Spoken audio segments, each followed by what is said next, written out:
You searched how to buy shares of American Axle and Manufacturing Holdings, Inc., a global maker of driveline and drivetrain components listed on NASDAQ with ticker AXLUS. This clip is for educational purposes only and not investment advice. Always research and assess risks before trading.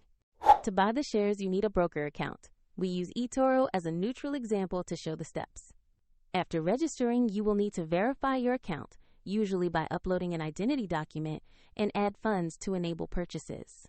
Use the platform search bar and enter the ticker AXLUS to locate the company listing.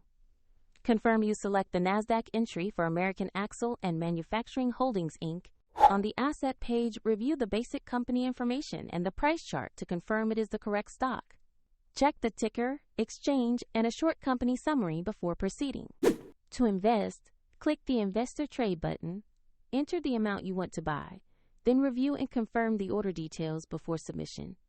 If the market is closed, the order may be queued as a market on open or placed as a pending order, and if your funds are insufficient, the platform will prompt you to add funds before final confirmation.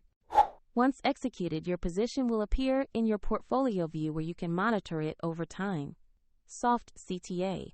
Find the example link to eToro in the description to follow the screen shown in this video.